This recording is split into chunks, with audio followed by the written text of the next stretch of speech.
wabarakatuh. Perkenalkan, nama saya Indah Munafisa. Di sini saya akan menjelaskan tentang konsep dasar pemeriksaan akuntansi. Di mana di sini saya akan menjelaskan pengertian pengauditan dan auditing, jenis-jenis auditor, jasa yang dihasilkan oleh akuntan publik, manfaat dari pengauditan, perbedaan akuntansi dengan pengauditan. Di sini saya akan menjelaskan terlebih dahulu yaitu auditing. Menurut Sukrisno Agus, auditing adalah suatu pemeriksaan yang dilakukan secara sistematis oleh pihak yang independen terhadap laporan keuangan yang telah disusun oleh manajemen, beserta catatan-catatan pembukuan dan bukti-bukti yang bertujuan untuk dapat mendapat kewajaran laporan keuangan tersebut. Kemudian pengertian dari pengauditan adalah suatu proses yang sistematis untuk memperoleh dan mengevaluasi secara objektif bukti yang berhubungan dengan asersi tentang tindakan-tindakan ekonomi dan kejadian ekonomi dalam rangka menentukan tingkat kepatuhan antara asersi dengan kriteria yang telah ditetapkan, serta mengkomunikasikan hasilnya nanti pihak yang berkepentingan. Nah, tadi kan ada apa itu asersi? Apa sih asersi? Asersi itu merupakan pernyataan mengenai laporan keuangan.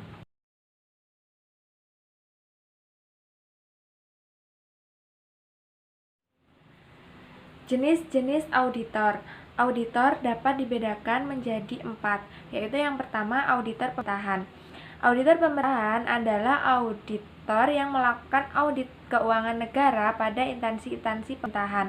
Yang kedua yaitu auditor forensik. Secara khusus, audit forensik ini dilatih untuk mendeteksi, menyelidiki, dan mencegah kecurangan dari kejahatan kerah putih. Kemudian yang ketiga yaitu auditor internal. Auditor internal merupakan auditor yang bekerja pada suatu manajemen perusahaan sehingga berstatus sebagai karyawan perusahaan tersebut. Yang keempat yaitu auditor eksternal, yaitu merupakan orang luar perusahaan atau pihak independen yang melakukan auditor atau pemeriksaan untuk memberikan pendapat atau opini mengenai kewajaran laporan keuangan yang telah disusun oleh manajemen perusahaan klien.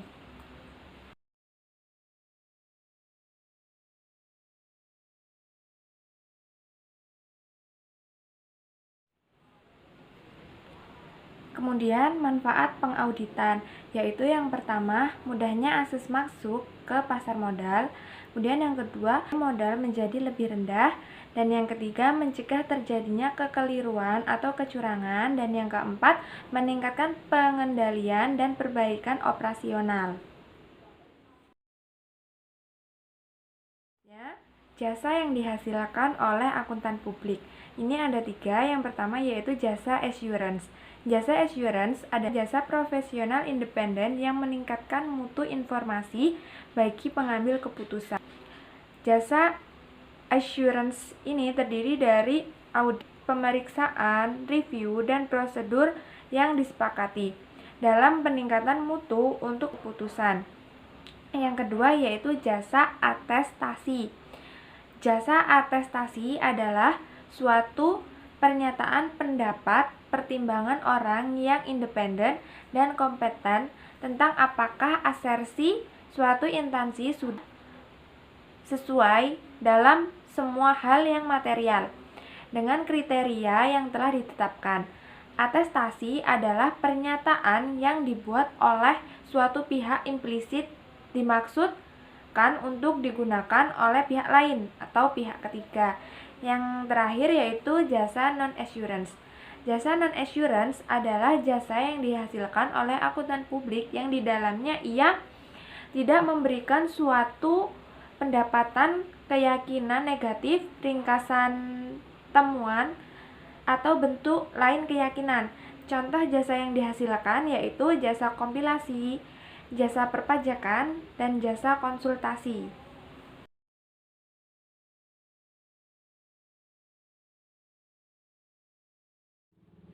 Selanjutnya yaitu jenis-jenis pengauditan. Pengauditan dapat dibedakan menjadi 5, yaitu yang pertama audit laporan keuangan. Audit laporan keuangan digunakan untuk menentukan apakah laporan perusahaan klien sudah sesuai dengan standar akuntansi keuangan. Kemudian yang kedua yaitu audit pengendalian internal. Audit pengendalian internal ini digunakan untuk menentukan atau memberikan pendapat mengenai efektivitas pengendalian internal yang telah ditetapkan perusahaan klien. Kemudian yang ketiga yaitu audit ketaatan, yaitu audit yang digunakan untuk menentukan sejauh mana aturan, kebijakan hukum atau perjanjian atau peraturan pemerintah yang telah ditaati oleh entitas yang diaudit. Kemudian yang keempat yaitu audit operasional. Audit operasional digunakan untuk mereview sebagian atau keseluruhan kegiatan organisasi dalam rangka mempengaruhi apakah sumber daya yang tersedia telah digunakan secara efektif dan efisien. Kemudian audit forensik. Audit forensik dapat dilakukan untuk mendeteksi atau mencegah aktivitas kecurangan.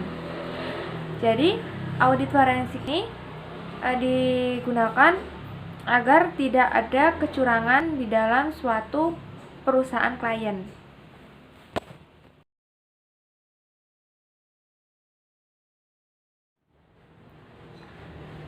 Selanjutnya, kebutuhan akan pengauditan. Jasa auditor sangatlah diperlukan, terutama untuk memberikan keyakinan yang memadai mengenai kewajaran laporan keuangan. Karena para pengguna laporan keuangan seringkali meragukan kewajaran laporan keuangan yang telah disusun oleh manajer. Ini karena berbagai alasan, yaitu yang pertama, informasi disiapkan dan diberikan oleh pihak lain. Yang kedua, penyajian informasi dipengaruhi oleh motivasi pembuatnya. Kemudian yang ketiga, volume data. Dan yang terakhir, kerumitan transaksi. Terdapat 3 pilihan untuk memungkinkan dapat dilakukan untuk mengurangi resiko informasi tersebut, yaitu yang pertama, pengguna laporan memverifikasi sendiri informasi yang diperolehnya dari pihak lain. Kemudian yang kedua, pengguna laporan membebankan resiko informasi kepada manajemen penyusun laporan. Dan yang terakhir yaitu pengguna laporan mengandalkan laporan keuangan yang teliti.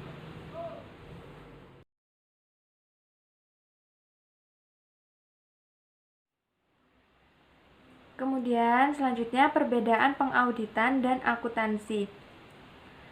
Perbedaan pengauditan dan akuntansi ini terletak pada prosesnya. Yang pertama yaitu proses akuntansi. Proses akuntansi diawali dengan pencatatan atau perekaman transaksi ke dalam bukti transaksi. Yang kedua, identifikasi atau menganalisis transaksi. Kemudian yang ketiga, pencatatan atau mengklasifikasikan ke dalam buku jurnal. Dan yang keempat, pengelompokan transaksi ke dalam buku pembantu dan buku besar. Dan yang kelima, pelaporan transaksi dalam bentuk laporan keuangan. Dasar acuan dari proses akuntansi ini yaitu laporan manajerial berbasis kebijakan manajemen dan SAK, standar akuntansi keuangan. Kemudian sedangkan proses auditing yaitu diawali dengan yang pertama, penerimaan penugasan audit. Yang kedua, penugasan audit. Yang ketiga, pengumpulan bukti audit. Yang keempat, pengujian audit. Dan yang terakhir, pelaporan hasil audit. Dasar acuan pengauditan yaitu SPAP, Standar Profesional Akuntan Publik.